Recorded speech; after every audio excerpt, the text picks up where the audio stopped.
So in this video, I have one interesting question, and that is, what is the work-life balance scenario in VLSI industry? So after this video, you can appreciate the exact meaning of work-life balance. You can able to differentiate between a balanced job and an unbalanced job.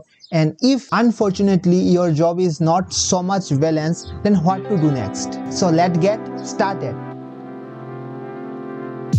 Hey new people, I am Rajdeep, currently working as CAD engineer at Intel. I will tell you the story of my work-life balance, but before that, one thing we need to be clear, and that is the definition of work-life balance. What does it exactly mean? Is it just the work hour, like I will work for 8 hours and then full on masti, no work? Is it that?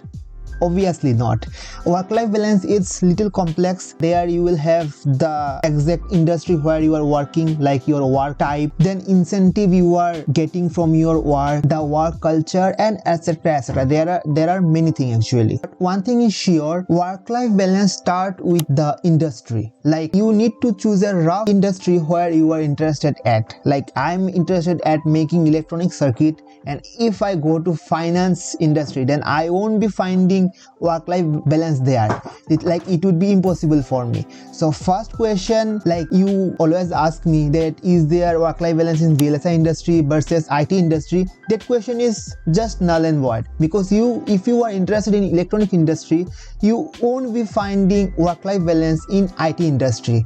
Anything you can do, no company can provide you work-life balance in IT industry if your mind, your heart are for VLSI or electronics industry. So work hour is just a part of work-life balance. For example, if in a job you work for only 4, 5 or 6 hours and you find it out that all of your potential remain unused, then will it be a work-life balance job? So my mantra of finding work-life balance job is that when you are in your 20s and early phases of your career, that time you have lot of energy, right?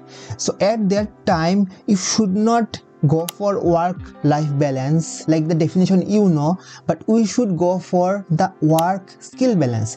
That means if in a company occasionally you need to work more than 8 hours, okay, occasionally, but you are getting to use your 100% potential, you are learning everyday new skill, then I will call that as work-life balanced or work-skill balanced job than a so-called chill job where you can go warm your seat and come back to your home. So if I summarize, in a job you need to have this 5 things, and that is ample opportunity to use your potential, a helping hand anytime you need for that, easily accessible learning resources to learn new skills, and most important, and that is the recognition, because we are human beings are dire need of recognition. Like if you like in this video, I'll get that recognition. And then the last 5th thing is some time for your self-care. So never ever believe that if in a job you are getting lot of time only, then it's a work-life balance job. No, it is not. Those 5 things need to be there. And if I am missing something, then please comment it down, like what more extra thing you need to call a job a work-life balance job. And good thing is that all the big MNC company in VLSI industry all have all those 5 things.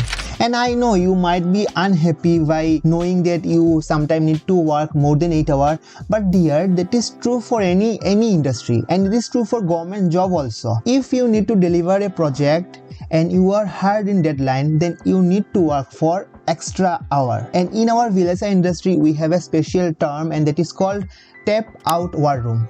And tap out in simple sense means your design incomplete and you are doing the last check before sending that design to the fabrication department. So at that time you might be need to work on weekends also. But good thing is that all big MNCs give you the extra payment for those extra work, or they will compensate you with some extra holidays. And in VLSI industry, we are really in a very competitive age right now. So project deadlines are really hard, but the manager always schedule it in such a way that you won't be need to work extra for whole stretch of the project. Just in the end of the project you might need to stress yourself, and there are many day also where you just need to work for 2 or 3 hours. So actually this thing got compensated. And sometime, like, we are the fan of electronics. I was talking with one of my friend at Western Digital. It was around 11 p.m. in the night, and he is saying like, I just finished my today's office work. Then I said, hey bro, you don't have any work-life balance, you are working up to 11 at night.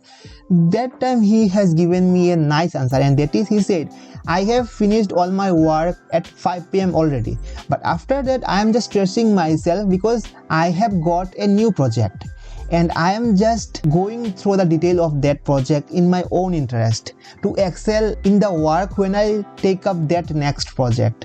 And that is very common, because after your work, or what you will do, if you see that you will use your time just to waste your time binge watching, then it is better to develop your skill in electronic industry, because we will be here for the lifetime, and at 20s only we will have the energy to stress ourselves a little bit.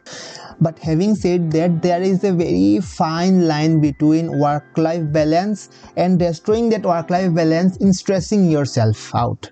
So how to find it out? The simple strategy is that if you see that you are missing out on parties or some important events due to your work, you remain irritated throughout your day due to your work or something else, but you are feeling very irritated, you are not getting ample time to develop your side hustle or any side passion. Like for me it is YouTubing, learning guitar, and if you are not getting those things for maximum part of the year, 1-2 months it's okay, because at that time you might be in your deadline.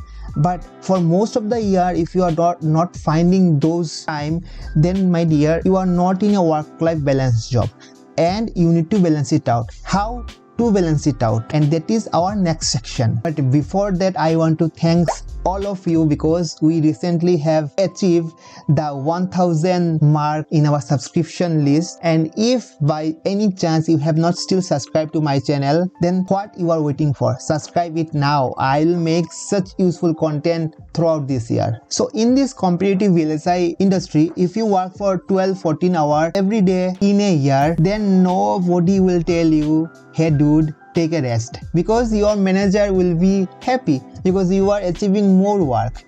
And in initial time your manager may give you some more increment, but as the year or month will pass, everybody will assume that you can work that much in this small amount of time, and it will become a normal thing for them. So after that, every time they will assign you large portion of the work only, and for that you won't be getting any extra credit also, because that is the normal affair for you, and you will just destroy your work-life balance. What's the conclusion of this is that when you are not in your deadline of any project, don't stress yourself too much. If you are spending time on developing your skill, then it's okay. But if you are stressing yourself to do 2 days work in 1 day, don't do this thing. Discuss with your manager. That is very important. Don't think he is a manager. He is a human being first. He has also the family. So discuss with him or her about your workload and tell them to reduce it. And finally, if nothing work around, then in VLSI industry, you have lot of opportunity. Just change your damn job. So that's all for today. And in this Sunday, I'm going to release a video where I'll summarize my first 6-month experience as VLSI industry. So you have all the reason to subscribe my channel.